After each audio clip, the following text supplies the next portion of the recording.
Olá, meus amigos, sejam todos muito bem-vindos ao canal Esaías Navi, Círculo da Terra, né? Do céu, não, que eu tenho dois canais. Deixa eu botar aqui, esse aqui é da Terra. Deixa eu modificar aqui. E hoje eu estarei aqui novamente com o professor e pastor Rafael Rocha, pela segunda vez aí no canal. E eu acredito que virá muitas outras vezes, né, pastor? Certo? E hoje para falar mais um tema interessante da Escritura, que é o versículo um pouco polêmico, né, do ponto de vista aí na disputa entre judaísmo e cristianismo, que é Isaías 9:6. Mas antes, deixa eu cumprimentar aqui o Brasil Preterista, seja bem-vindo. Anjo Celestial, boa noite. Eric Numacau, moderador aqui do canal, seja bem-vindo. Pedrão, boa noite. E é isso aí, pessoal. Deixe seu like, vai comentando aí no chat, que o professor vai falar agora. Como é que tá? Beleza? Graça e paz a todos os internautas do canal aí do professor Isaías Navi, um grande estudioso da palavra. Para mim é uma satisfação muito grande estar com ele aqui nesta live mais uma vez. Da outra live passada a gente falou sobre Almar de Isaías 7,14 e parece que agora no canal dele a gente está dando uma continuidade numa série de exposições de Isaías. Estaremos falando hoje sobre Isaías 9:6. E a gente vai saber hoje quem é aquele menino de Isaías 9:6 e que existe uma celeuma tão grande, uma controvérsia, né, sobre se é o rei Ezequias ou não. E a gente vai hoje discorrer um assunto muito interessante. Tem algumas pérolas, não deu para mim aprofundar mais do que eu gostaria, mas essa live vai ter uma nuance assim, muito interessante, e vocês vão ter, assim, só um introito do que, de fato, eu poderia apresentar, né, dependendo, assim, de mais tempo de pesquisa e de aprofundamento, mas o que vocês vão ver hoje vai ser, assim, de se degustar, assim, legal, vai dar tudo certo. Beleza. Se quiser, eu posso colocar o texto na tela, para o pessoal que não sabe do que está escrito, lá. Isso. Olha o texto aí na tela. Certo. José Rodrigo, seja bem-vindo. Lady Locke, boa noite. Israel Goldenberg, seja bem-vindo. Mas e aí, pastor? Qual a polêmica em cima desse texto aí? Rapaz, a polêmica em cima desse texto é que esse texto aí, ele tem alguns verbos que dão a entender os inimigos da fé cristã, os anticristãos, e dá para entender que, de fato, não tem como ser o menino Jesus, porque é um texto que se trata de questões históricas, questões passadas. Então, por exemplo, olha o que está aí, pessoal, o professor Isaías Navi compartilhou com vocês, porque um menino nos nasceu, ele nasceu no passado, não nascerá. Então, se o menino nasceu no período em que Isaías estava profetizando, então, obviamente, alguns alegam, baseado nesse dado histórico, de que Isaías estava tratando de um menino que já havia nascido nos seus dias, e que, inclusive, com amparos interpretativos de muitas fontes rabínicas, diz que esse menino, de fato, era o rei Ezequias. Mas será que é isso mesmo? Será que é isso mesmo?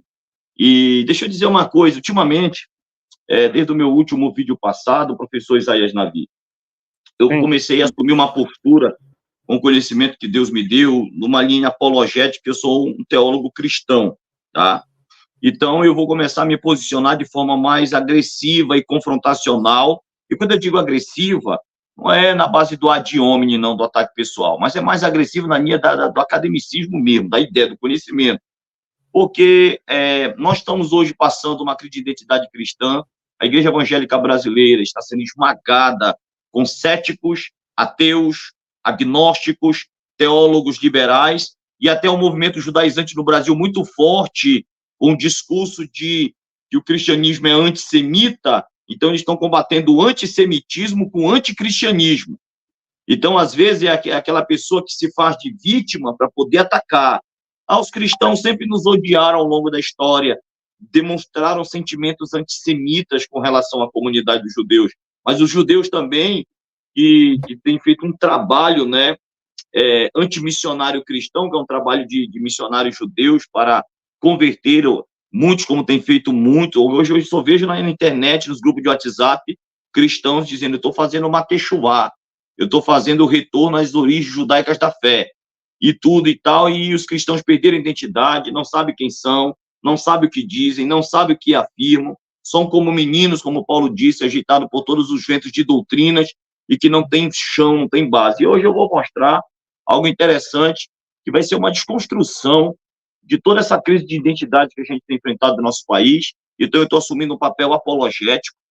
Aquela última live que eu fiz com você no seu canal, isso repercutiu muito, foi para a glória do nome do Pai, do Filho e do Espírito Santo, para a glória do Senhor Jesus Cristo. Eu fui ovacionado por um grupo de judeus messiânicos, um grupo muito sério do Brasil, tá? Um grupo muito sério de messiânicos, judeus messiânicos do Brasil.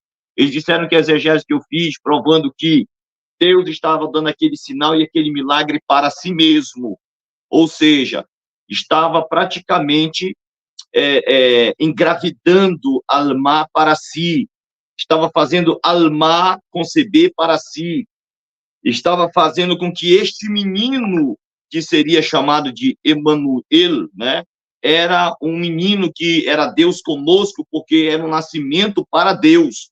Todo Isaías 7,14 fala de um nascimento realmente divino, porque era um sinal que Deus estava dando para si mesmo. Então, nós já temos aí a última live, não precisa muito eu falar sobre isso. Cara, você não sabe o quanto repercutiu em grupos de WhatsApp, em canais do YouTube, lá no grupo Refúgio Teológico Top, que é um grupo de professores acadêmicos.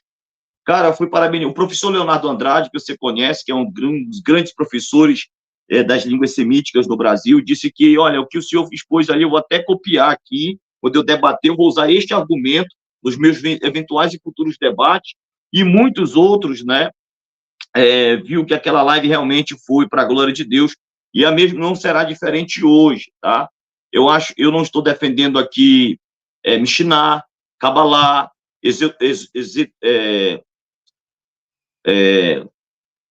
algo de rapaz, a palavra fugiu, e tal, não estou nada místico aqui. Eu estou trabalhando com gramática, com linguística, com sintaxe, com introdução da análise do discurso, com exegese. Então é assim que eu estou trabalhando.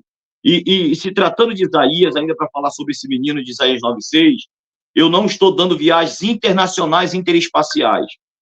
Eu não estou indo lá em Jeremias, eu não estou indo lá em Abacuque, eu não estou indo em lugar nenhum buscar informações que o próprio texto de Isaías nos dá. Então, vamos saber quem é esse menino dentro do próprio texto de Isaías, sem ter que dar viagem internacional, de ter que ir à Lua ou em Marte e voltar. Então, vamos hoje fazer essa exposição muito maravilhosa sobre quem, de fato, é este menino. Eu gostaria muito de pedir ao professor Isaías Navi, vou entrar com o meu computador em tela, ele vai fazer um compartilhamento. Pode mandar. Tá? Vai fazer um compartilhamento de tela para mim, e a gente vai fazer aqui uma introdução. Inclusive, eu vou mostrar aqui para os nossos internautas algumas coisas que eu pesquisei dentro das fontes rabínicas.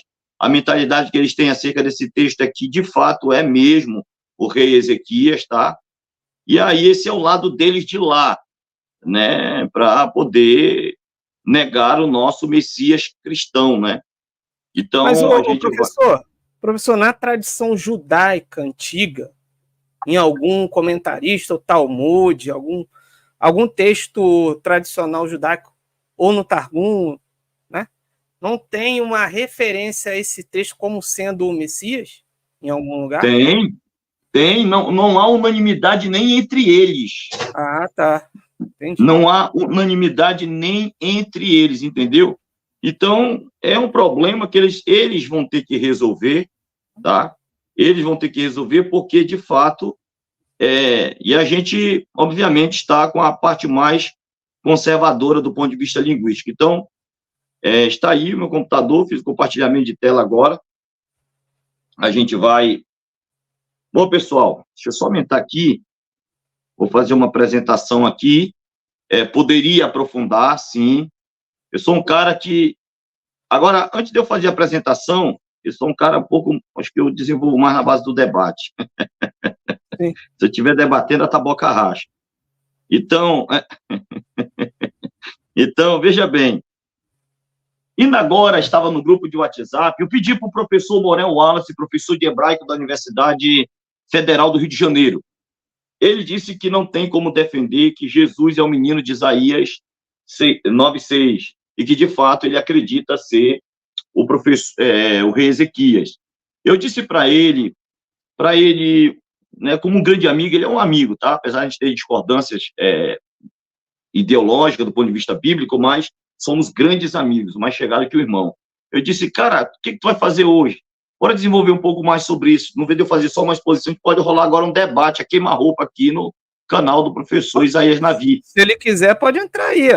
Tá? Não, eu mandei o link, tá? Você mandou o link para mim, eu mandei para ele. Porque ele teria que dar aula agora às 7h30, tá? E eu disse, entra das 7 horas, enquanto ele está até mandando um áudio agora. Eu disse para ele, entra aí, faz uma exposição bacana de que o menino de Isaías 9:6 é o rei Ezequias. Então, ele teria uma aula, eu daria 30 minutos para ele fazer essa exposição, ele iria para a aula dele, depois que terminasse a aula, ele entrava de novo na live para tentar me refutar. Legal. Beleza? É porque ele teria que dar aula, então ele teria que fazer a introdução, sair da live, dar a aula dele e depois voltar de novo. E aí era o tempo que eu ia desenvolver mais o assunto. Então, deixa eu ver aqui, deixa eu só dar uma olhada aqui, rapidinho aqui. Ele entrou aqui, deixa eu ver aqui, beleza, bora ver aqui. Ele tá bem aqui, ó. Tô colocando pra galera ver que eu tô falando com o homem aqui, tá? Falou? Deixa eu ver aqui.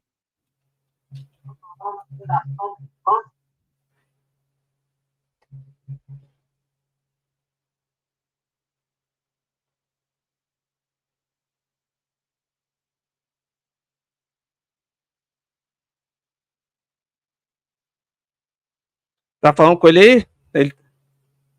Enquanto isso, fala Galante Paulino. O Brasil tem uma taxa de homicídio do mundo e ainda fala de religião.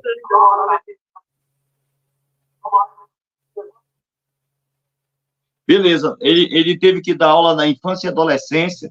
Ele é professor em escola pública, não pôde participar, mas seria interessante eu ver a exposição dele sobre a defesa dele acerca do rei Ezequias, e ele veria um outro lado da moeda, que é a minha exposição dessa noite. A gente marca um outro dia com ele. Pode falar, fique à vontade. Não, a gente marca outro dia com ele. Certo. Entendeu? E aí eu estou no seu aguardo. Você quer falar com os internautas do chat, pessoal aí? Não, já falei aqui. Nessa conversa já... Aqui não é canal de true crime, não, cara. De crime, nem nada disso, não. Se você quiser ver isso, vai para outro canal. Tal do Galante Paulino aqui. Tem uns mequetrefe aqui atrapalhando, mas vai. Beleza. Pode silenciar o Lady o Angelique, falar besteira aí, vocês podem expulsar, faz o que você quiser aí. Vai, pode ir. Beleza. Então vamos lá, pessoal. Quero fazer uma apresentação, ou seja, uma simples exposição de quem se trata o menino, e isso sem sair do contexto de Isaías 9:6, tá? Nós vamos tratar um pouco mais sobre quem é esse menino. Obviamente, já inicio o texto com a NVI, que é essa NVI que foi feita pela equipe do professor Luiz Saião, que diz que isso aqui de Isaías 7:16. Isaías 7:16. Mas, antes que o menino saiba rejeitar o erro e escolher o que é certo, a terra dos 2 reis que você teme ficará deserta. Do ponto de vista rabínico, do que se trata esse texto? Do que realmente quer dizer essa questão de quem seriam esses 2 meninos? Então, nós temos aqui, né, o comentário do Rabino Rash, que fala, vamos primeiro ver aqui o pensamento dos caras, para depois eu entrar com a minha defesa, tá? Para depois eu entrar com a minha refutação. Vamos ver o que o Rabino Rash diz aqui. Pois quando o rapaz ainda não souber rejeitar o mal e escolher o bem, a terra será abandonada por seus habitantes, isto é, a terra de Rezim e a terra de Peca. Então, eles não entendiam, Isaías, que se tratava da terra de Israel, tá? Ele está falando da terra de Rezim, da terra de Peca. Então, os caras, às vezes, dizem assim mesmo, não, mas fala isso aí, fala sobre a desolação. Não, não, não, não, não, não. Veja com que o Rabino Urash está tratando a terra de Rezim e a terra de Peca. Professor, só um detalhe. Pois terra não. de Rezim não seria Síria? Seria Síria, Sim, né? sim. E Peca não seria Israel? Seria uma parte, tá? O Reino Seria do uma... Norte? Isso. Entendeu? Seria uma parte, não todo. Até porque o governo de Judá justamente sobreviveria sobre o reinado de Ezequias. Tá? Entendi. Sobre o reinado de Ezequias, do ponto de vista dos rabinos. Entendeu? É como se houvesse, ele fosse um remanescente que ainda deixasse o governo do Reino do Sul sobre essas égides de governo divino da promessa de Davi. Então, vamos lá. Beleza? Então, a gente tem que ter esse conhecimento do todo e não entrar nas partes, que é muito complicado. Vamos ver o que diz o exegeta judeu chamado Ibn Ezra. Pois antes que a criança saiba, deixa eu só tirar aqui, que é toda hora aqui, tem uma notificação que entra no meu computador, pois antes que a criança saiba, etc. Alguns supõem que tal é o caso aos 20 anos de idade, por causa da palavra de Moisés de 20 anos, etc., em Êxodo 30, 14, tá? Se assim for, esta profecia deve ter sido entregue após o segundo ano do reinado de Acaz. Acaz reinou 16 anos. O exílio de Israel ocorreu no 6º ano do rei Ezequias. O exílio de Israel ocorreu no 6º ano do rei Ezequias, do segundo de Acaz até o exílio, são 20 anos.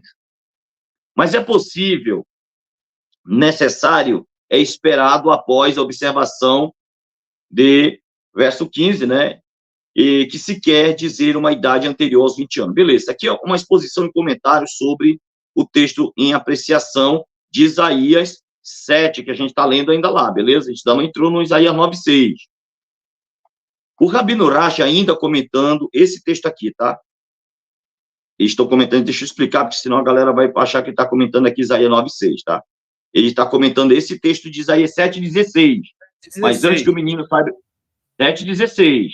Mas antes que o menino saiba rejeitar e escolher o que é certo, a terra dos reis que você teme ficará deserta. Então, é esse texto aqui que está sendo comentado. Calma que a gente ainda não entrou no 9. Tem muito chão para frente ainda, vamos lá. Então, ele fez o comentário e agora a gente vai entrar aqui no Rabino Urash, que diz o seguinte, tá?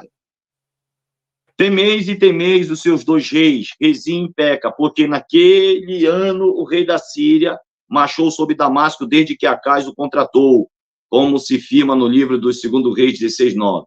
E tomou e exilou os seus habitantes de Kir, e matou Rezim. E nesse mesmo ano, está lá em Ibn, né, 15:30, Rocheia, filho de Elá, revoltou-se contra Peca, filho de Realiz, e o golpeou e o matou no 20º ano de Jotão, que foi o 4º ano de Acaz. Então, tudo que está acontecendo em 7:16 são dentro desses aspectos e panoramas. Aqui o Midrash, e é um comentário, tá? O Midrash é um comentário, é um estudo, diz assim, segundo Pirrei, de Rabi Eliezer, diz assim, o Rabino Natanael disse, 300 anos antes do nascimento de Josias, seu nome foi mencionado como se diz, eis que nascerá um menino da casa de Davi, Josias pelo nome. Está lá no primeiro livro dos Reis, capítulo 3, versículo 2, e tinha 8 anos quando começou a reinar, segundo livro dos Reis, 22:1. Ou qual a disposição de um rapaz de 8 anos de idade? A pergunta que ele faz, qual a disposição de um rapaz de 8 anos de idade? Ele desprezou os ídolos e quebrou em pedaços os pilares, e quebrou as imagens e cortou os bosques. Seu mérito foi grande diante do trono da glória. Por causa do mal que Israel fez, em segredo o justo foi reunido a seus pais, como se diz. Porque o justo é levado por causa do mal, Isaías 57:1. Todo Judá se reuniu também com Jeremias, o profeta, para mostrar a bondade de Josias, como se diz. E Jeremias lamentou por Josias e todos os homens que cantavam, e as mulheres cantoras falavam de Josias. Aqui a gente vai descer aqui, tem uma continuação do comentário embaixo. De Josias.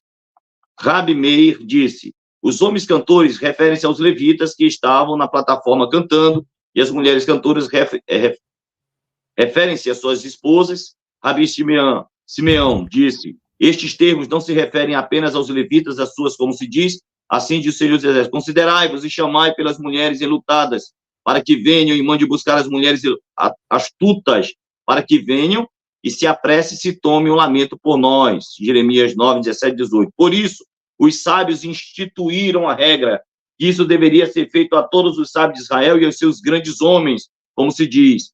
Fizeram-lhes uma ordenança em Israel, segundo Crônicas 35, 25.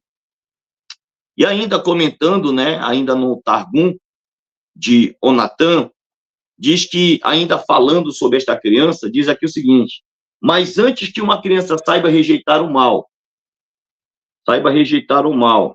vou tirar aqui essa notificação aqui,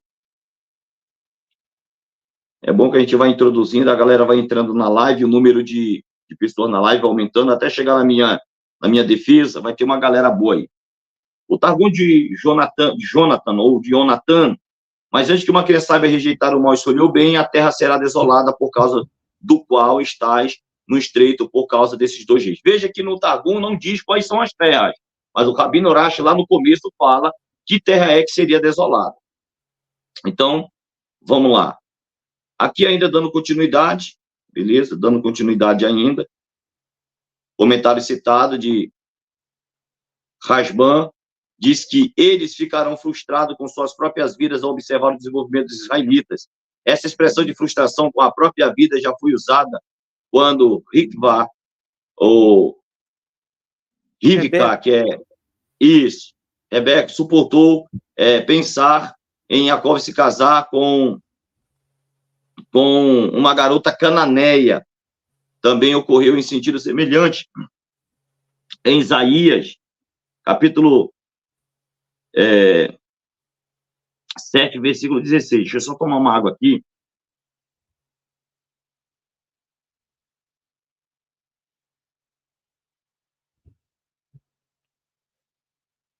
Deixa eu só trazer uma água aqui para mim, que a garganta secou. E tudo isso gira em torno... Agora nós estamos entrando aqui em Isaías, capítulo 8, verso 4. Isso aí que é um negócio complicado, né? Porque pelo contexto dá a entender que já aconteceu, assim, antes da vinda do Messias. Beleza. É aqui que fica gostoso, Isaías, o negócio. Tu não sabe como é que eu gosto de pressão mesmo, de a gente olhar para uma coisa e dizer: quero ver como é que ele vai sair dessa. Eu quero ver como é que ele vai provar o contrário. Eu quero que o negócio seco aqui fechou. Beleza. O bacana de você estudar e se debruçar sobre um assunto é você estar com a mente aberta e ter mesmo o comprometimento de fazer um processo de investigação profunda para chegar a conclusões de novas verdades. Que até então, analisando da forma que estava sendo analisado, era campo fechado, não tinha nada aberto com uma outra probabilidade. Então, é aqui que a gente vai trabalhar. Então, eu estou apresentando que, segundo o texto bíblico, segundo o comentário dos rabinos, tudo está indicando que tudo tinha a ver com aquele contexto, aquele período, aquele momento, aquela questão histórica e tal, beleza? E não tem para onde correr. Aí vai chegar um ponto de que o cara, quero ver de onde é que ele vai sair agora para dizer que não é o rei Ezequias o negócio. Vamos lá. Ainda na NVI, Isaías 8,4 diz: pois antes que o menino saiba dizer papai ou mamãe, a riqueza de Damasco e os bens de Samaria serão levados pelo rei da Síria. Então, nós estamos aqui todo o tempo trabalhando com o menino dentro do contexto do profeta Isaías. Beleza. Aí, daqui a pouco, nós vamos chegar na minha outra parte. Agora, entrando em Isaías 9,6, né? Porque um menino nos nasceu. Um menino nos nasceu. Pronto, aqui matou, professor.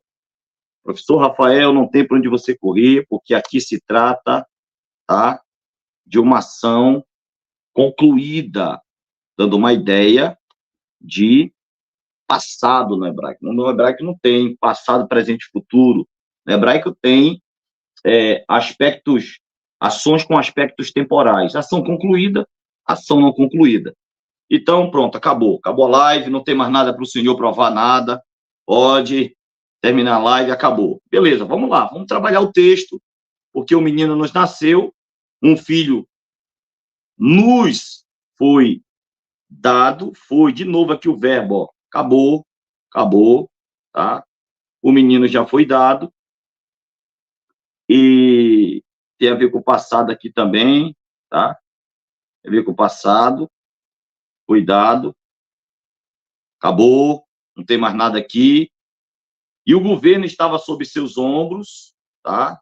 Passo? E aqui tem... Oi? Você escreveu passo ali.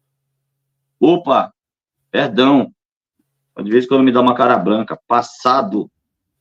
E aí o governo, de que é o governo? Que claro que deve ser do rei Ezequias. Pronto, acabou.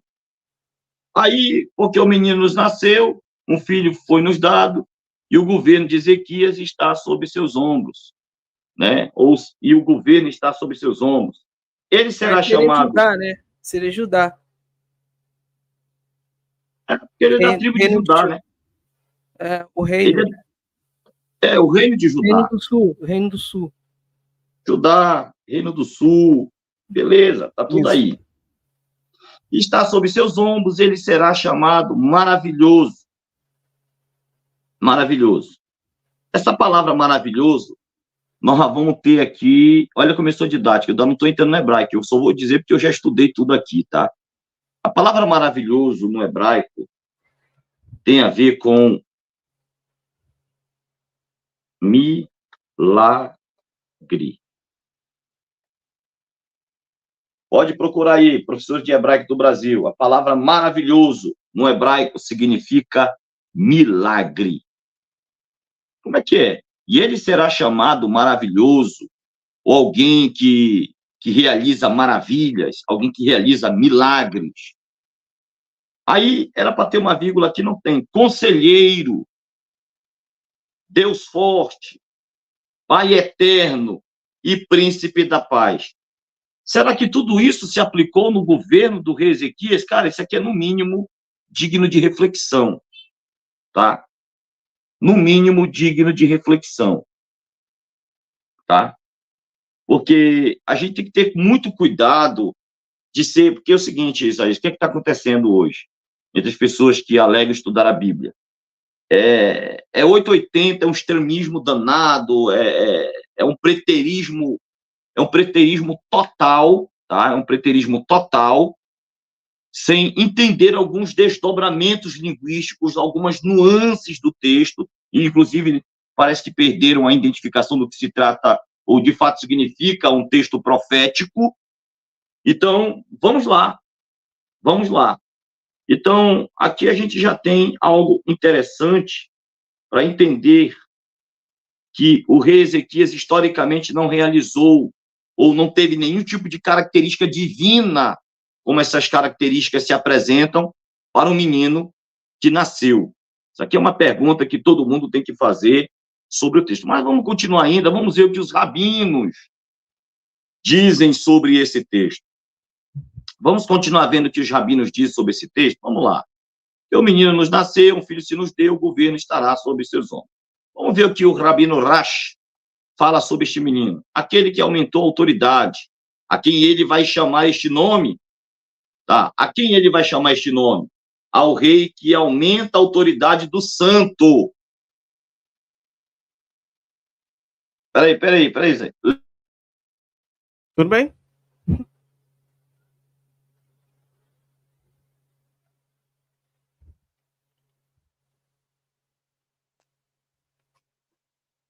Então, veja bem, aquele que aumentou a autoridade, a quem ele vai chamar este nome? Ao rei que aumenta a autoridade do santo. Olha aí. Então, esse menino não recebe as características de um ser santo e divino, mas na mentalidade de Rashi, é ao rei que aumenta a autoridade do santo, bendito seja ele, sobre si mesmo para temê-lo. Então, olha como é interessante aqui a defesa dos caras. Agora, olha o que ele vai dizer. Tá? Vamos lá. Passando aqui devagar, comentário ainda do Rabino Rashi. A autoridade é uma expressão de governo, isto é, para refutar. Olha aí, né? Lê aí, Zaninha. Eu não quero ler, não. Vou deixar tu lendo aí. Lê aí, parceiro. Autoridade, Rashi falou, uma expressão de governo. Isso é para refutar aqueles que discordam de nós, cristãos. Está entre colchetes, né? Isso. Mas é possível dizer que Príncipe da Paz também é um dos nomes do santo, bendito seja ele, e este chamado de um nome não é realmente um nome, mas sobe o texto para eu ler. Beleza. Mas uma expressão de variante para o propósito de grandeza e autoridade. Compare com Ruth 4:11. Não, bora voltar aqui. A primeira coisa que eu gosto de ler, refletir e meditar sobre o que ele está dizendo. É engraçado que alguns rabinos dizem que este menino é o rei Ezequias. E esse menino, que muitos consideram ser o rei Ezequias, recebe características divinas, recebe atributos divinos. É como se esse menino fosse divino. E eles se contradizem na tentativa de refutar nós, os cristãos, eles se contradizem. Porque uma hora ele diz que o menino é o rei Ezequias e humano, uma hora a própria Escritura apresenta esse menino como sendo o santo, bendito seja ele. Então, olha o que ele diz.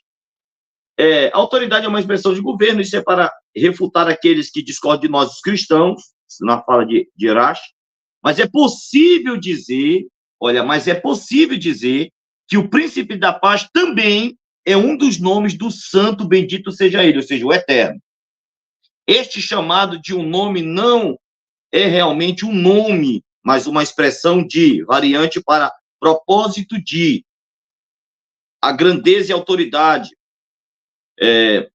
A gente percebe no livro de Ruth 4:11, e ser famoso. Aí ele coloca a expressão hebraica em Belém também, e eu farei para você um nome. Aqui também a escritura significa, e ele lhe deu um nome e autoridade. Beleza. Então, eles estão fazendo o que eu não faria. Alguém vai dizer assim mesmo, tu é doido, que nível chegou de arrogância, soberba e prepotência do professor pastor Rafael Rocha de dizer que não faria o estudo que os judeus fizeram para chegar à conclusão daquele texto. Cara, eu não faria esse tipo de estudo. E quem foi que disse que os judeus, eles são absolutos na interpretação? Quem foi que diz? Porque se eu crer que eles são absolutos na interpretação deles, eu vou chegar à conclusão de que, de fato, o Jesus a que passei 42 anos da minha vida servindo, né, não é o Messias. Ou Jesus é o Messias e os intérpretes do judaísmo estavam errados, ou os intérpretes do judaísmo estavam errados no estudo da Escritura e Jesus é o Messias. Não tem como dizer que tem duas verdades, só há uma verdade. Ou a verdade está com Cristo e com toda a interpretação ortodoxa da igreja acerca do messianismo de Jesus, ou a verdade está com os judeus. E aqui nós não estamos em unidade. Tanto é que ele tem aí a defesa, que é para refutar os cristãos, e eu estou fazendo a minha parte do lado daqui, de refutar os intérpretes judeus. Professor, esse santo aí que ele fala, bendito seja ele, é o Messias, não é? O santo, o Deus, o próprio Deus. É o próprio Deus, é o próprio Deus. É uma expressão que eles usam para o eterno. Ah, tá, o eterno. É o príncipe da paz. Kadosh Baruhu, bendito seja seu nome, entendeu? Tá. Então, vamos lá. Então, eu estou colocando aqui, só para vocês verem aqui, o comentário. O Ibn Ezra fala com justiça, né? Inclusive, usa a 2 Crônicas 32, 2 Crônicas 32, 22, para poder interpretar Isaías 9:6.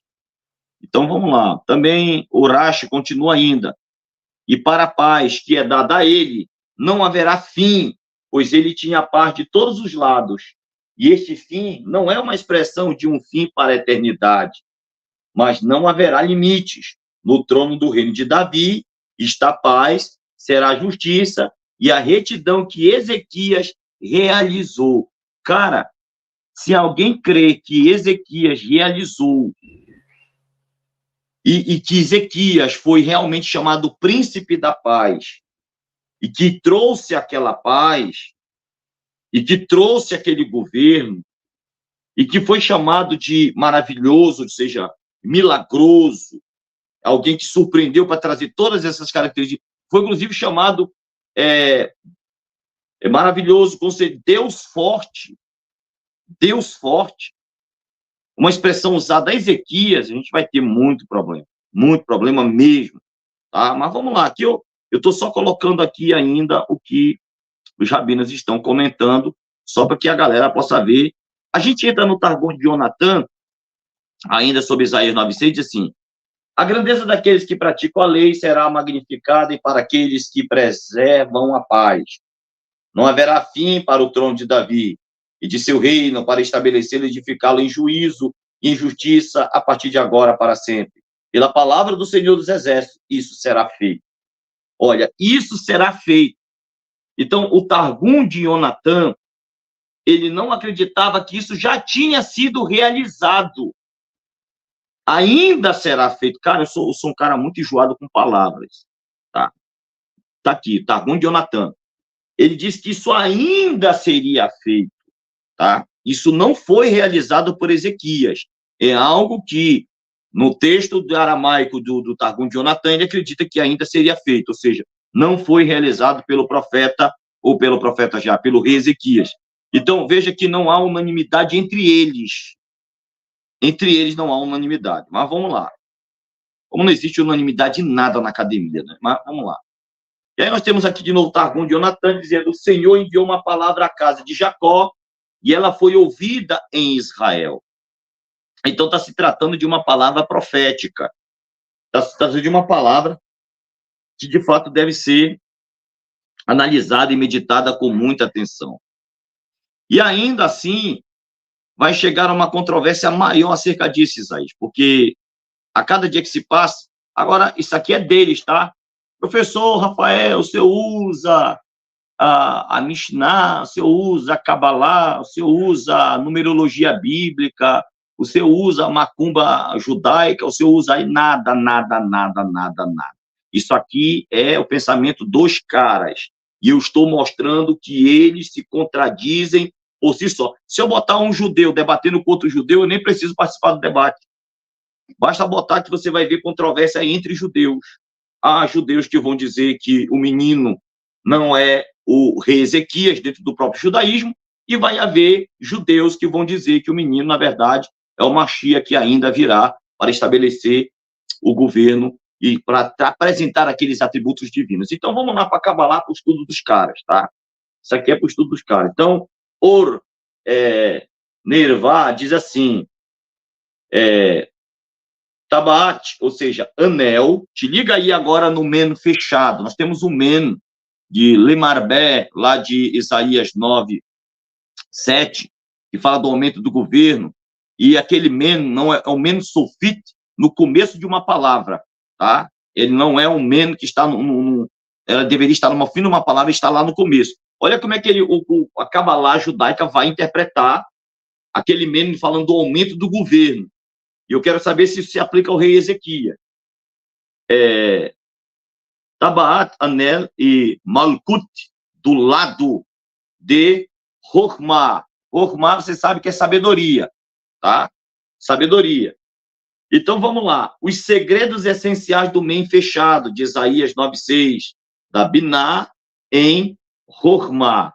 Beleza. Nós estamos aqui colocando... O que significa aquele men fechado dentro da Kabbalah? Te liga nessa. Ele fala de alguém que receberá tabaat, um anel, e este anel é um símbolo de autoridade, de governo, para o que, do lado, malkut, da sabedoria, é alguém que receberá um anel de governo para estar do lado de Chokhmah, do lado da sabedoria. E Chokhmah, por incrível que pareça, também se aplica ao eterno. É como se alguém aqui, Isaías, recebesse um anel de autoridade para governar ao lado do eterno. Embora a sabedoria seja aquilo que o eterno tenha, segundo o próprio Provérbios 8, mas o próprio eterno também é considerado pelo judaísmo como a suprema sabedoria personificada. O eterno também é chamado, dentro das questões do judaísmo, de Chokhmah. Então, está aqui, tá? Binah em Chokhmah. Então, esse aqui é o segredo essencial do domínio fechado dentro da Kabbalah, da questão mística. Agora, vamos ver aqui um pouco mais sobre Chokhmah dentro da Kabbalah. Vamos lá. Isso aqui, primeiro eles, tá, pessoal? Eu não sei se vocês vão ter tanta paciência. Eu estou apresentando o lado deles, depois eu vou apresentar o meu. Chokhmah, Kabbalah, sabedoria, significa sabedoria em hebraico. E é uma das palavras mais utilizadas para designar não só o conhecimento profundo dos homens, mas, sobretudo, o conhecimento criativo de Deus, expresso de forma particular nos livros sapienciais. Para os cristãos, Chokhmah é identificado como o próprio Jesus, tá? Como o próprio Jesus. Para os cristãos, tá? Como o próprio Jesus. Vou colocar aqui. Para os cristãos. Para os judeus, Isaías, Chokhmah é o próprio Deus, tá? Para os cristãos, Chokhmah é identificado como o próprio Jesus, que é sabedoria, graça, sofia de Deus. Beleza. Bem, a Kabbalah medieval do século XIX, do século XIII, desenvolveu o sentido de Chokhmah, entendido como protótipo espiritual e supracognitivo de tudo que existe. A coroa ou a irradiação da glória masculina de Deus, Keter, é expressa através do Chokhmah, que é como sua profundidade feminina, engendradora, embora às vezes esses dois atributos sejam tomados de forma inversa, de modo que Keter, que significa coroa, né? Relatório do poder, aparece como feminino de Chokhmah, sabedoria organizadora, aparece como masculino. Em ambos os casos, Chokhmah é a força original do processo criativo, porque Deus fez tudo com Chokhmah, segundo o Salmo 104, 24. A tradição cabalista interpretou a palavra início do Gênesis nessa palavra, no princípio, isto é, pelo Chokhmah, Deus criou tudo que é. Portanto, a sabedoria de Deus, inseparável de Binah, que constitui o outro lado de Chokhmah. Agora, de onde foi que eu tirei isso? Está aqui, ó. Vem aqui, nota de rodapé. Isso aqui é a fonte de pesquisa, tá? Deixa eu só colocar logo aqui minha notinha de rodapé, para vocês saberem, está aqui embaixo, tá? Está aqui a obra aqui. Xavier, né? Birrazar, aí o Dicionário Bíblico, Histórias e Palavras, Estela de Espanha, tá? Verbo Divino, 2010, página 449. É uma obra cabalista espanhol, tá? Que está em espanhol. E aí, vamos lá. Apresentando para vocês, mais ou menos, que muitos querem explicar os segredos daquele meno fechado. Então, não é só uma questão hebraica do que tive quiri, ou que tive querer, como está escrito e como é lido. Na mentalidade deles, a questão é muito mais intensa. Então, obviamente, se nós estamos tratando com algo divino, Isaías, com uma sabedoria divina, que é um governo que cresceria sob sabedoria divina, não tem como o rei Ezequias ter tal sabedoria nos dias de seu governo. Não tem como ele ter feito algo de forma assombrosa e assustadora. E ainda em Isaías 9:7 diz: ele estenderá o seu domínio e haverá paz sem fim sobre o trono de Davi. Isso não aconteceu nos dias do rei Ezequias, tá? Sobre o trono de Davi. Isso não aconteceu nos dias de Ezequias. Beleza? Então, por que ainda agora, lendo versículos anteriores, tudo apontava para que, de fato, fosse uma realidade histórica dos dias de Isaías, e agora, com novos desdobramentos, ainda dentro do próprio livro de Isaías, nós temos aqui uma possibilidade, de fato, de não ser Ezequias. O Isaías escreveu algo que contradisse a si mesmo? Não. É por isso que nós vamos entrar agora nas línguas originais. É por isso que nós vamos entrar agora em algo mais profundo. Eu só estou colocando para vocês entenderem aqui que as coisas, elas acontecem debaixo de inúmeros desdobramentos.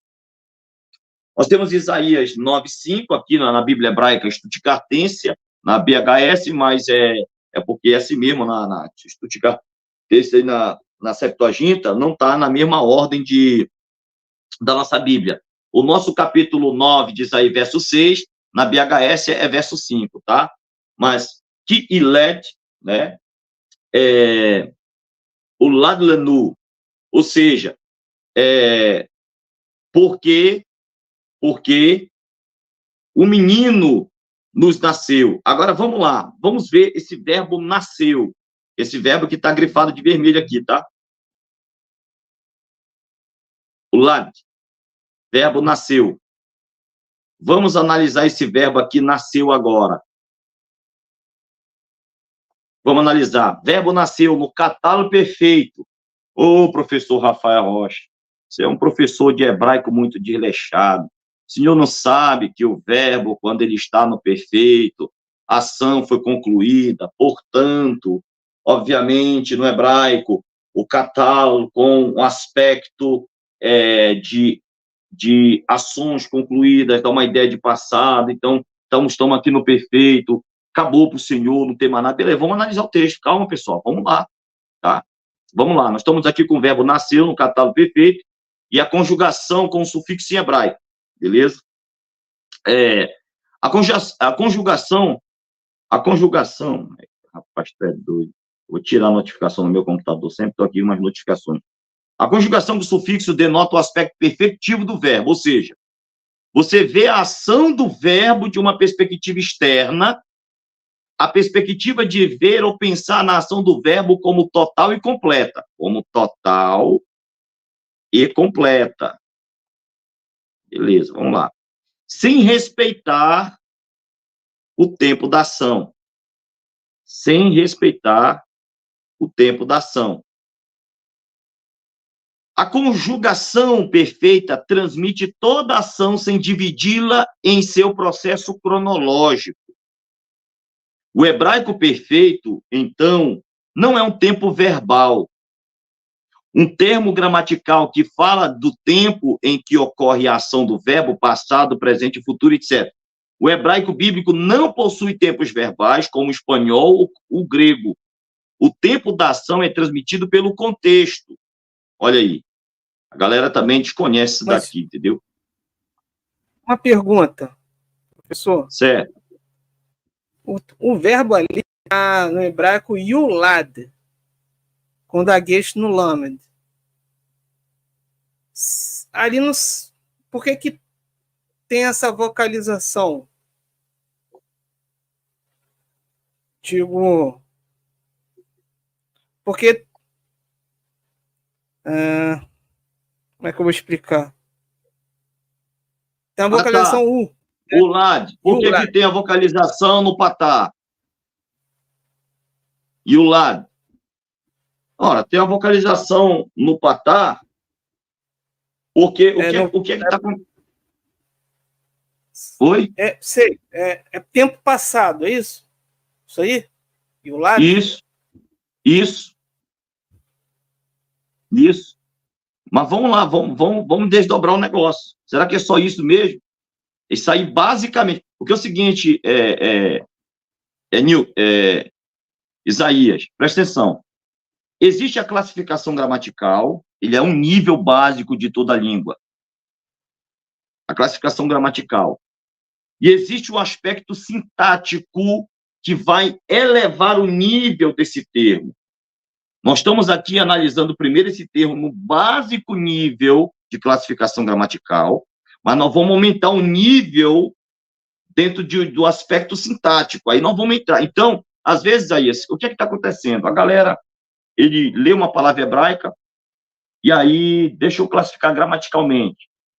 verbo do tronco refill, ou do tronco cal, ou do tronco rofal, do catal, perfeito, da terceira pessoa do masculino singular. Beleza. Você está dando uma classificação gramatical, mas você não está aprofundando nada. Aprofundar uma coisa é poder chegar à conclusão, dentro da perspectiva linguística e sintática avançada, do que, de fato, esse termo pode significar num outro nível mais elevado do ponto de vista de uma análise linguística. Que só pega a palavra, classificação, pronto. Então, temos aqui o lad, né? Nós temos aqui o verbo do tronco calo, no catálogo perfeito, e pronto, passado, acabou. Não é só isso. É aqui que a gente vai... Pull, que é o intensivo passivo. Pull, né? Sim, é isso mesmo. Eu só estou dando demonstrações, entendeu? Isso. Bora. Então, daqui a pouco a gente vai ver que tem estruturas no calo, no refill, no pual. Vou já mostrar isso aí, tá? Vamos lá. Então, colocando aqui, voltando aqui. Aí vocês vão saber de onde é que estou tirando isso aqui, tá? Voltando aqui, cadê? Tá. O tempo da ação é transmitido pelo contexto. O aspecto perfectivo... Peraí. Poxa, cara. Vou ter que aprender como é que se tira isso aqui. O aspecto perfectivo refere-se ao tipo da ação, não ao tempo da ação. Olha aí. Estamos tratando com o verbo no perfectivo, no perfeito. Então, nós estamos tratando aqui com o tipo da ação e não com o tempo da ação. Em hebraico, uma ação pode ser vista ou considerada completa, mesmo que ainda não tenha ocorrido. Olha aí para ti. Tá bom para ti? Eu vou repetir. Aí eu vou mostrar aqui minha fonte bibliográfica, tá? Olha aí. Olha aqui. Tá? Em hebraico, uma ação pode ser vista ou considerada completa, que é, no caso aqui, o catálogo perfeito, mesmo que ainda não tenha ocorrido. Nota, existem gramáticas que apresentam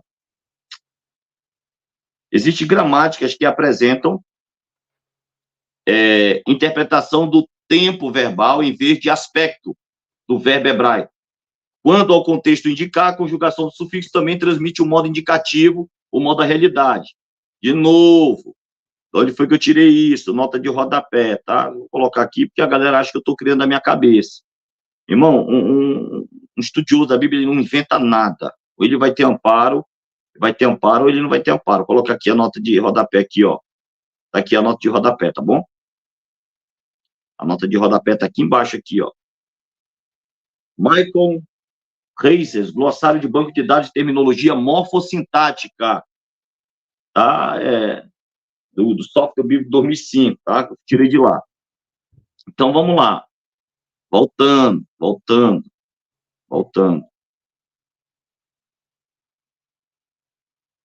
Beleza, voltando aqui, a gente vai analisar mais, a gente vai aprofundar o negócio. Vai aprofundar o negócio. Agora que o caldo vai engrossar. Nas profecias, um evento futuro, às vezes, é considerado como já realizado. Vocês vão saber quem é o cara que está dizendo isso. Daí o uso do catálogo, que é o caso que está aqui, ó. Daqui o uso do catálogo, tá? Como é o caso que está aqui em Isaías 9:6. Este perfeito profético, olha como é que ele chama Isaías. Que esse cara, professor Rafael, está chamando de perfeito profético? Calma. Esse perfeito profético não é um perfeito gramatical especial, mas um artifício retórico. Exemplo, Isaías 9:1, o povo que andava nas trevas verá, Raur, em hebraico, Raur, verá uma grande luz. Você já viu esse verbo verá ele está no calo perfeito. Você já viu esse verbo lá? Vamos lá. Uma grande luz. Uma criança nascerá para nós. Sabe como é que esse camarada está traduzindo aqui? Não é um menino nos nasceu. Uma criança nascerá para nós. Olha como é que ele está vendo aí o catálogo no perfeito. Um filho será dado. Nota de rodapé. Quem é o camarada que está tirando isso da cabeça, professor? Vamos ver a nota de rodapé, número 3. Nota de rodapé.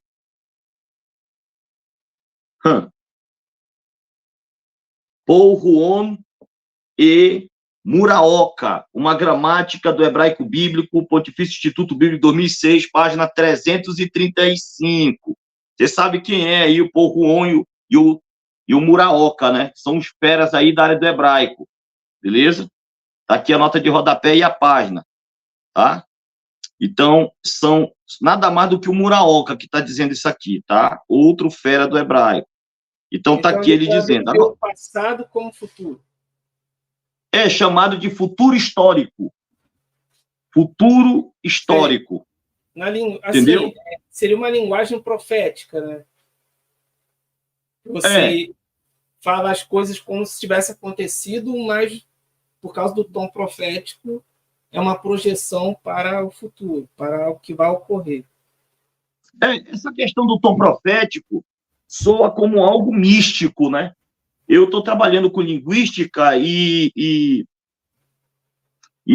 dentro desse parâmetro linguístico, a gente pode dizer que sim, mas não gostaria de usar esse termo, porque nós estamos trabalhando realmente com um aspecto, como eu já falei na live passada, que no grego, inclusive é apresentado aqui, né? Quando você vai tratar o grego da Septuaginta, ou o grego do Novo Testamento, pelo aqui o Dr. Daniel B. Wallace, você vai ver que realmente isso é chamado em língua grega, na gramática avançada de grego, ou de sintaxe avançada, que é essa gramática dele intermediária avançada, de arquidiosarte. São aspectos, ações aspectuais. São ações passadas, entendeu? Mas que tem esses aspectos aqui e tal. Então, nós temos aqui outro texto, né? Que outro texto aqui de Isaías 8, que na verdade é Isaías 9, né? 1, mas aqui tanto a BHS colocou como Isaías 8, 23, mas na verdade é Isaías 9, 1, tá? É porque não está na mesma ordem da BHS da nossa Bíblia. Mas aqui nós temos aqui uma coisa interessante para corroborar esse texto aqui, ó. Ele colocou esse texto aqui, tá? De Isaías 9:1. Isaías 9:1 na nossa Bíblia, tá? Só que na Bíblia da BHS está dando Isaías 8:23. Então tem que explicar para a galera dizer, mas a gente está falando de Isaías 9:1, tá para 8:23, é porque a ordem não é geral. Vamos lá. E aqui eu vou explicar já aqui um verbozinho interessante. Olha aqui como é interessante, ó. Não haverá mais escuridão para o país e angústia. Em tempos passados, o Senhor humilhou a região de Zebulão. Aqui está na SBP, Sociedade Bíblica Portuguesa, né? Que na verdade é Zebulon. Ele botou Zebulão aqui. E da Naftali, mas no futuro, ainda tem um futuro aqui, tá? Mas no futuro, agora olha o verbo, cobrirá de glória. O verbo cobrirá de glória, em Isaías 9:1, que está aqui 8:23, mas é Isaías 9:1 na nossa Bíblia, é o verbo do tronco rifil, catálogo perfeito, da terceira pessoa do masculino singular. Cobrirá de glória na SBP, tá? Verbo do tronco rifilo, catálogo perfeito da terceira pessoa do masculino singular.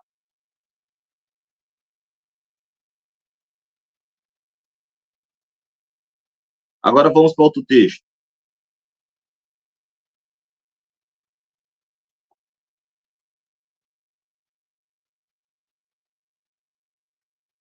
Vamos para outro texto.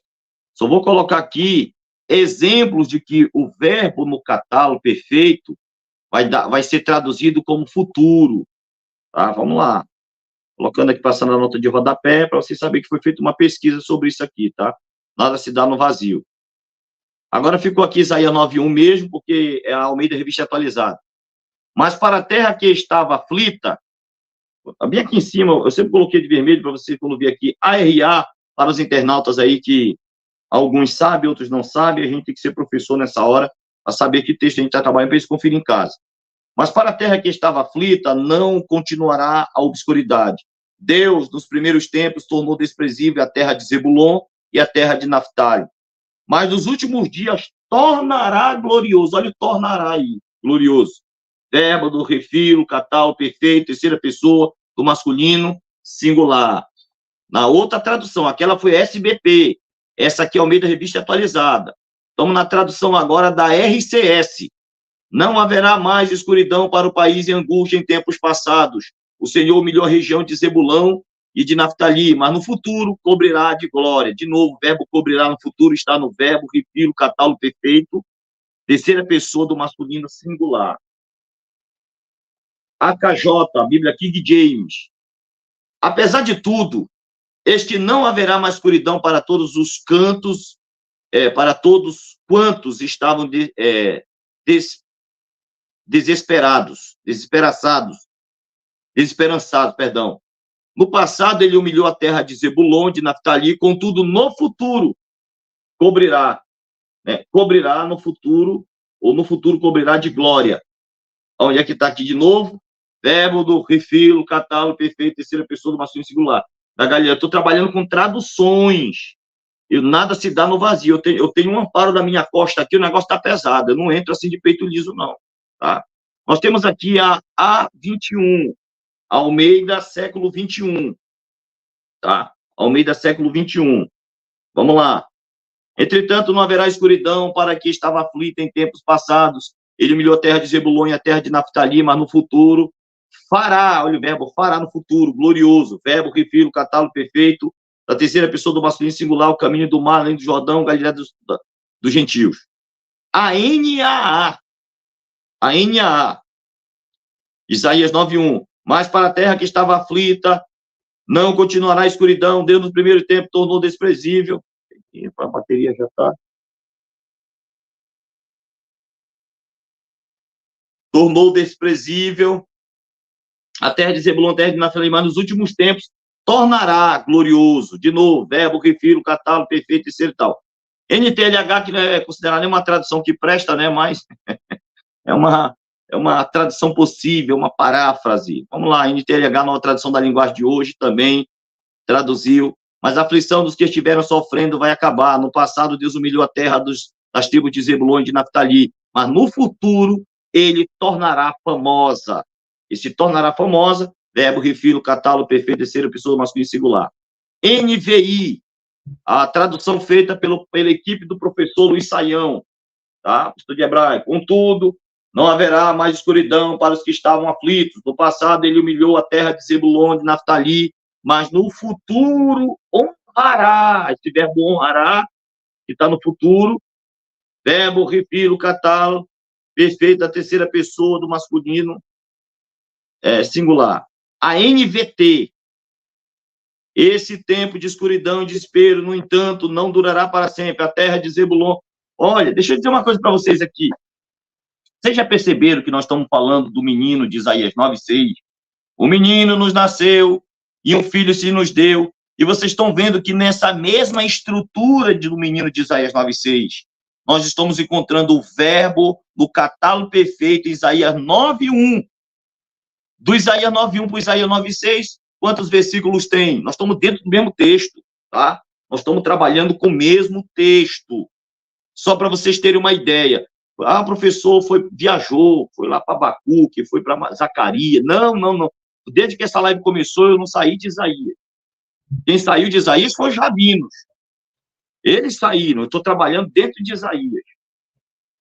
Esse tempo de escuridão e desespero, no entanto, não durará para sempre.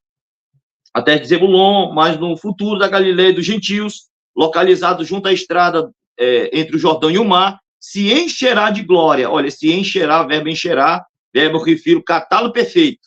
Está tudo no perfeito aqui. Beleza.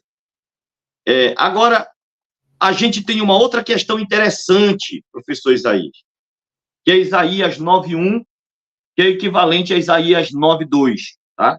Na BHS não está, eu já falei, não está na mesma ordem, está dando Isaías 9:1 aqui, mas nós estamos tratando com Isaías 9:2, nas Bíblias da NVT. Esse, Raul, que a gente está trabalhando aqui, nesse verbo, a NVT traduziu esse verbo assim, ó. O povo que andava na escuridão verá. Verbo do tronco calo agora, da voz ativa do hebraico, do catálogo perfeito. Ainda agora nós estávamos trabalhando com o verbo do tronco rifil. Agora nós estamos trabalhando com o catálogo perfeito do verbo do tronco calo, tá? Na NVT, na nova versão transformadora. O povo que andava na escuridão verá no futuro. Por que eles colocaram verá? Porque eles precisam fazer uma concordância com o povo que está no singular. Então, eles colocaram também verá no singular, mas esse verbo aqui no hebraico está no plural. Inclusive, eu fiz uma tradução só para a gente colocar aqui, uma tradução ultra literal, só para a gente ver aqui uma outra questão, tá? Então, veja que esse verbo, a NVT traduziu como verá, verá. Aí eu fiz aqui uma tradução também aqui, que é a tradução RR, né? A tradução ultraliteral do Rafael Rocha. O povo, no singular, que andava na escuridão, verão, porque no hebraico realmente está no plural, tá? Verão. Verbo do tronco porque o sujeito é coletivo, é um substantivo coletivo, né? Sim. Sujeito. Sim. Isso. Então, coloquei aqui, e o povo, no singular, que andava na escuridão, verão, verbo do tronco calo, catálogo perfeito, terceira pessoa do masculino, plural, plural, grande luz, para os que vivem nas trevas profundas, uma luz brilhará. Então, nós estamos aqui tratando com essa questão. E literalmente está no passado, né? Viu?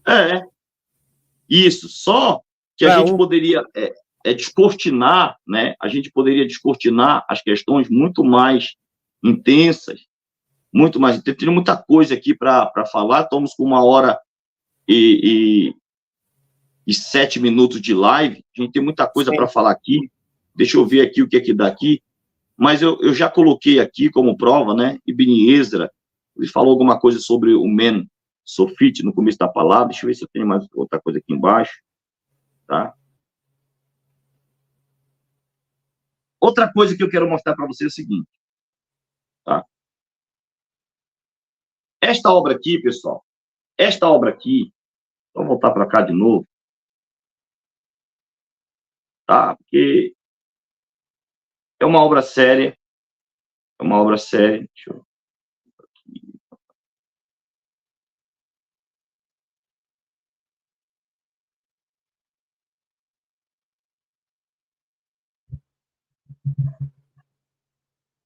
Deu outra obra que eu estava mostrando aqui, será que eu passei batido? Espera aí, galera, deixa eu só ver aqui o negócio aqui.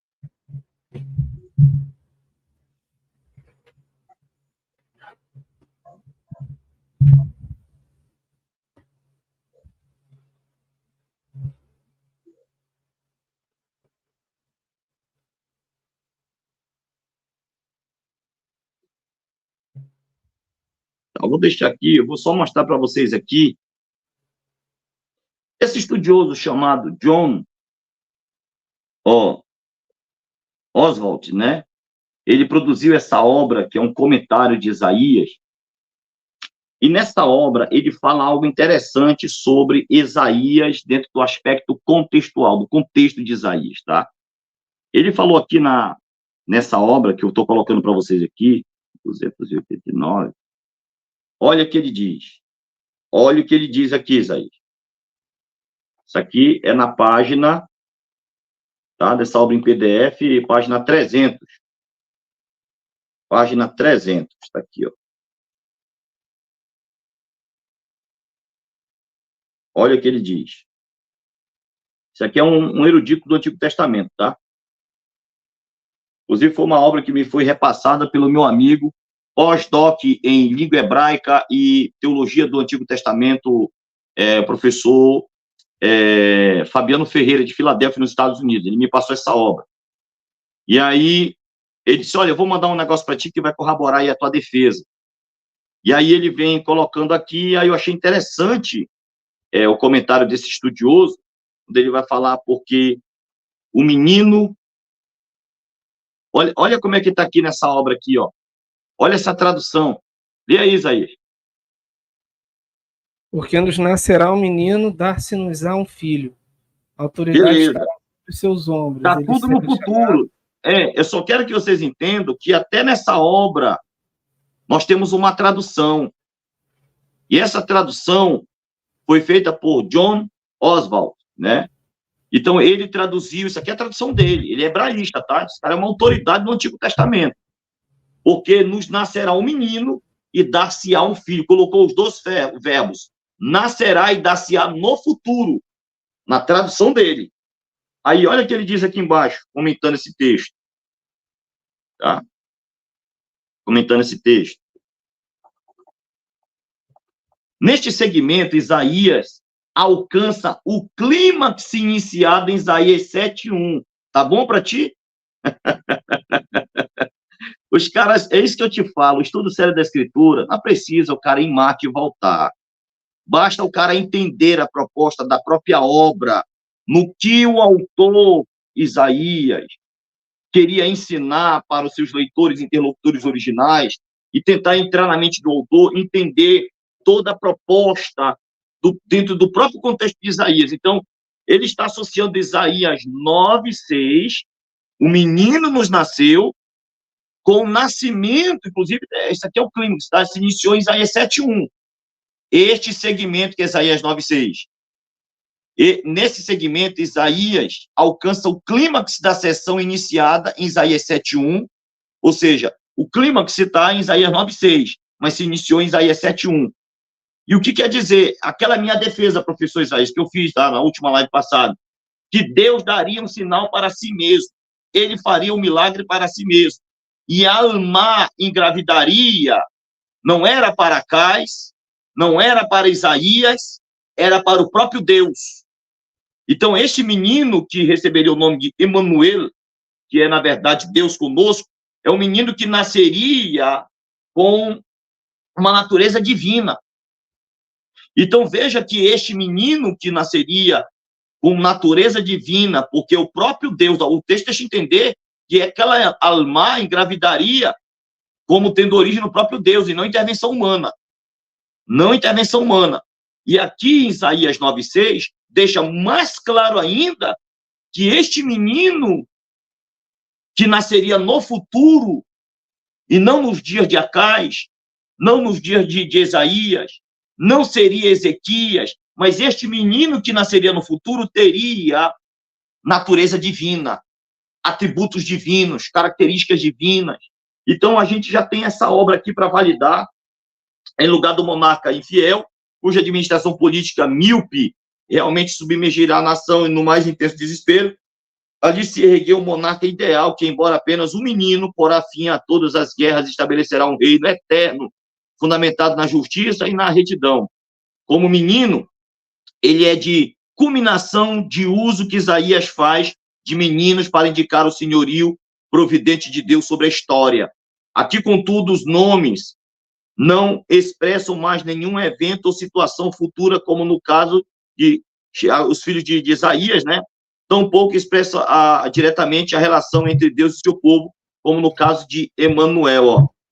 Também pouco expressa diretamente a relação entre Deus e seu povo, como é o caso de Emanuel. Ou seja, ele é um caso separado, ele é um caso à parte. Deu para entender, Isaías? Sim. Ele é um caso à parte. E a gente precisa entender isso aqui. Deixa eu ver se eu acho aqui algo que eu queria colocar aqui. Então, a gente tem algo interessante sobre isso e precisamos descortinar para entender todo o contexto de Isaías. Eu sou um camarada que, cara, eu sou muito apaixonado pelo estudo da Escritura, eu gosto muito de analisar linguisticamente, fazer exegese do texto, mas não é só exegese não, tá, galera? Não adianta fazer só exegese no nível de classificação gramatical, é no nível de classificação sintática avançado, é algo que está acima da medíocre classificação gramatical. Não pode pegar uma palavra e classificá-la gramaticalmente e dizer que o texto só quer dizer aquilo. Tem um nível sintático mais avançado e tem toda uma estrutura que tem que ser analisada por texto, contexto, perícope, propostas, analisar palavras, ver supostas contradições que, na verdade, não existem, congruência na Bíblia. A Bíblia ela tem uma explicação muito coerente. Deixa eu colocar aqui esse livro aqui. Poxa, cara. Aqui, ó. Olha essa obra aqui, ó. Essa obra aqui é muito top, cara. Análise mais completa e conservadora disponível sobre o messianismo no Antigo Testamento. Tá? Revelação messiânica do Antigo Testamento. É uma obra que eu acho interessante. Ela é de Gerard van Groninger, né? Então, eu acho que é um alemão e é a segunda edição dessa obra. É uma obra muito interessante. Eu acho que todos os cristãos ortodoxos devem ler a produção desse teólogo alemão. Ele faz uma defesa muito, muito interessante sobre essa questão da revelação messiânica no Antigo Testamento. Então, eu sugiro que vocês leiam essa obra, tá? A gente também tem ela aqui, ó, em PDF, tá? Revelação Messiânica do Velho Testamento, Gerard van Groninger, né? Groninger. Então, tá aqui, e a gente vai pegando pérolas sobre essa questão aqui. Deixa eu ver se ele comenta algo interessante sobre Isaías 6 aqui, só para vocês terem uma ideia como é que esse cara trabalha majestosamente essa questão de Isaías 9:6. Tá?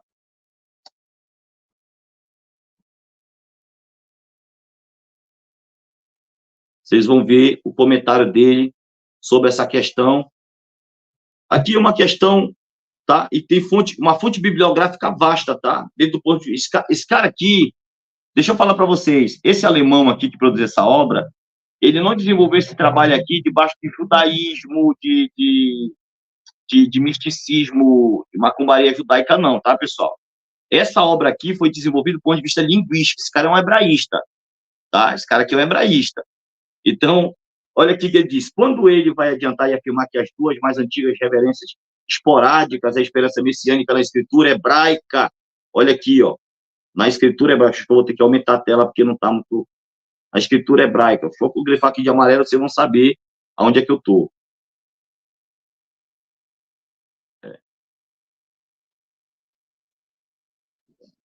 Na escritura hebraica, ficou muito grande. Que a letra é pequenininha mesmo, mas acho que dá para ler legal.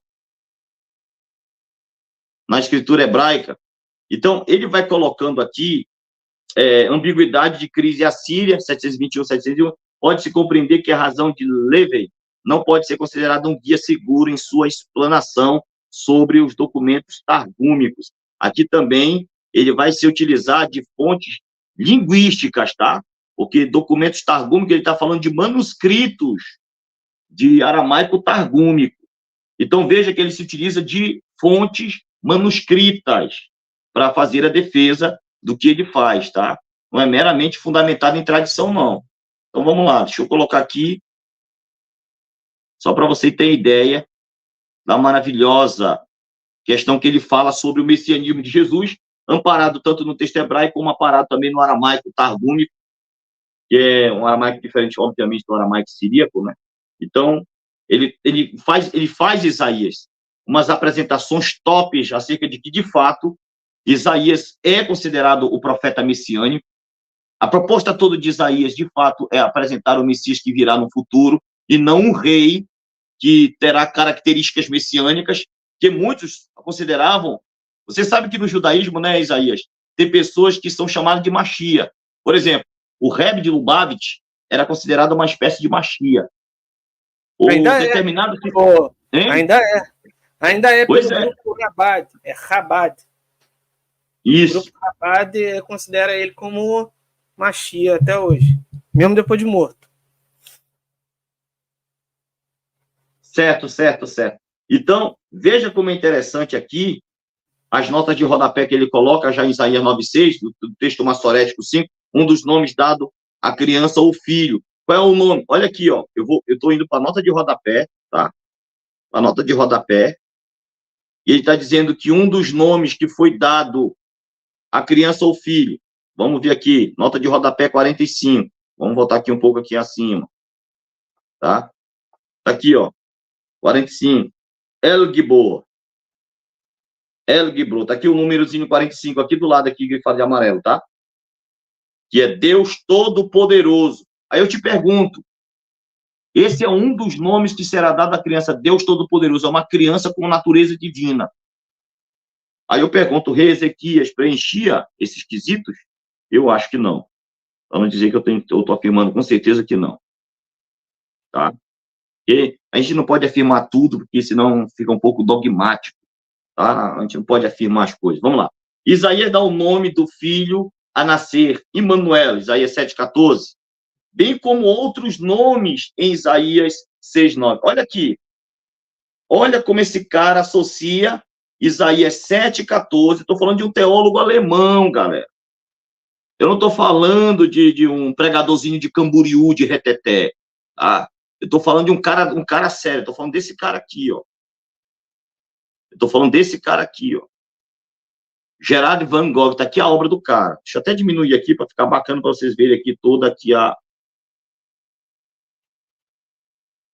Falando desse camarada aqui que produziu essa obra aqui. Tá? Muito bacana essa obra dele aqui. Muito top mesmo. Deixa eu botar aqui no... Tá aí, Isaíasão. Depois eu vou te passar, viu, Isaías, essas pérolas aí. Eu acho que você tem, né? Não, esse livro aí eu não tenho, não. Cara, você vai se apaixonar pela lei. Esse cara é linguista, tá? Esse cara aqui é um hebraísta sério. Aqui não tem negócio de, porque eu tive uma experiência angelical, eu estava dentro de uma caverna. Não tem nada disso com esse cara. Esse cara aqui é um acadêmico sério, estudioso, tá?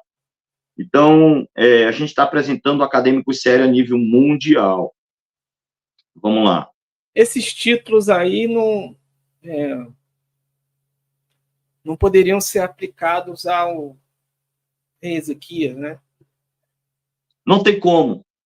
Não tem como, meu amigo velho. Não tem como. E na versão grega, já viu? Depois você faz dá uma olhada. Olha, uma coisa interessante que no texto grego da Septuaginta, esse menino de Isaías 9,6 é chamado do anjo do grande conselho. Até a palavra ângelos já dá uma natureza, uma perspectiva divina para esse menino. Sim. Entendeu? A mensagem que Jeremias profere não é nova. Olha aí. Olha como é que ele associa. A mensagem que Isaías profere não é nova. Ou seja, o que é que Jeremias fala em Jeremias 23:5? O que é que Jeremias fala no capítulo 23, versículo 5 do seu livro? Então, ele diz, a mensagem que Jeremias profere não é nova. Isaías tinha proferido a respeito do futuro da casa davídica.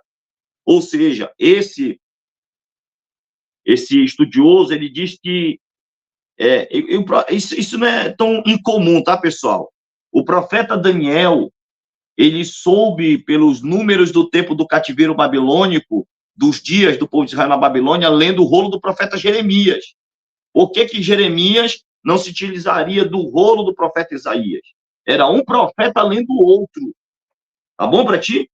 Era um profeta lendo o manuscrito e a profecia que ficou, obviamente, registrada em manuscrito do outro.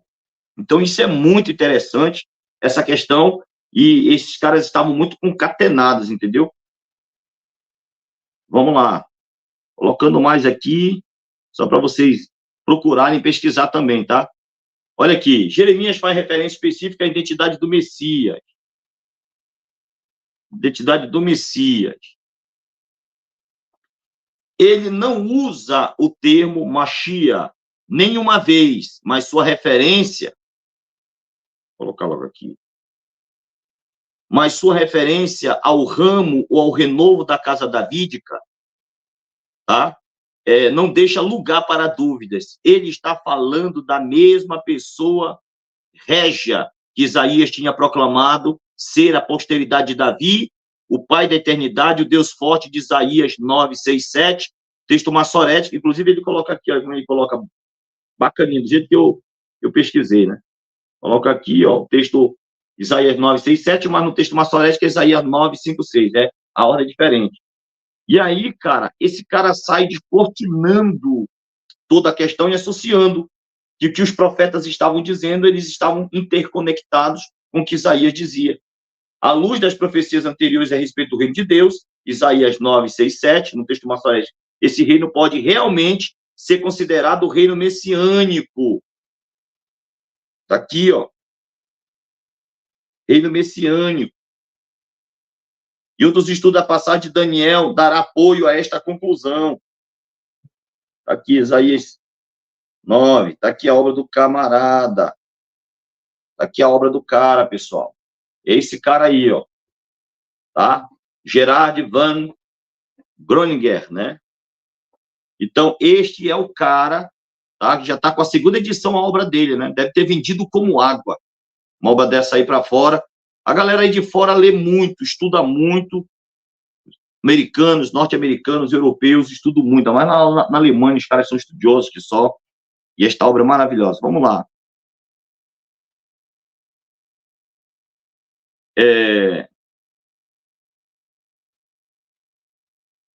O Marcos aí pediu para enviar essa obra.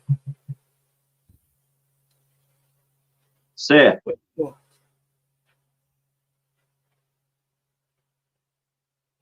Expiação traz reconciliação.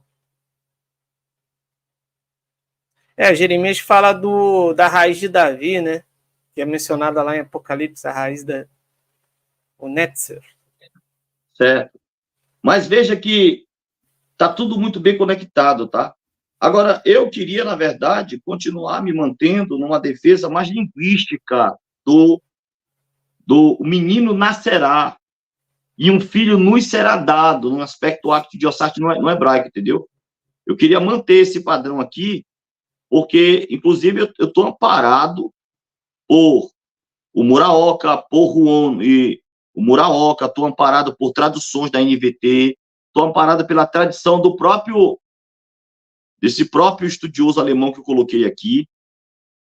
Então, pessoal, é maravilhoso a gente saber o seguinte, que tudo que eu apresentei até esse dado momento aqui foi uma simples exposição de que se trata o menino, isso sem sair do contexto de Isaías 9, 6, tá? Sem sair daqui, não precisei sair. E fiquei aqui, apresentei outros estudiosos que, obviamente, associaram Jeremias, a exposição, a mensagem de Jeremias com a mensagem, tá? Do profeta Jeremias, mas eu deixei bem claro que a minha preocupação foi essa aqui.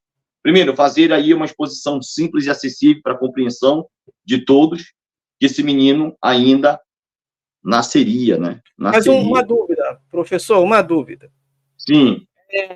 Mesmo colocando no futuro, você não acha que não vai resolver muito o problema em si? Por quê? Porque Ezequias seria o próximo, ele ia nascer ainda também, não ia? Ou já tinha nascido nessa época? Não. Na mentalidade preterista, no momento que Isaías profetizou Isaías 9:6 aí, o menino já tinha nascido e já estava em torno de uns 6 anos de idade.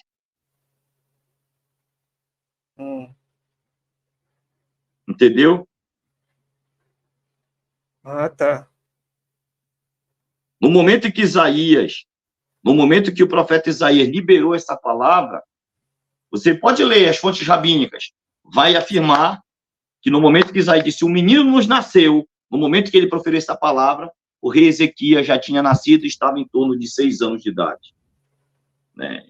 Já tinha uma idade já. Outros discordam que não. Outros, já mesmo que eu te falo, não tem unanimidade nem lá entre os caras. Outros já dizem que ele tinha em torno de 20 anos. Mas não poderia ser, porque é um período muito curto do momento de Isaías 7:14, que o menino deveria, né, antes de escolher o bem e rejeitar o mal, não poderia. Bem, o mal significa que ele ainda não tinha nascido. Tanto que ele fala, uma virgem dará a luz. Beleza. Olha, só que é interessante.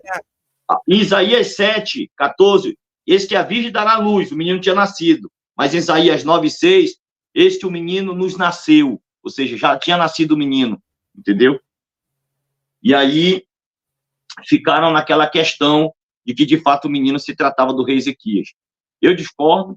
Eu posso ainda, por exemplo, se o professor, meu amigo, Morel Wallace, professor de hebraico lá da Faculdade do Rio de Janeiro, né, Faculdade de Hebraico do Rio de Janeiro, lá, Faculdade Federal, que ele dá aula lá, e também ele é professor de escola pública, quiser tratar sobre esse assunto, eu me comprometo a desenvolver mais o assunto, mais do que foi feito aqui, tá?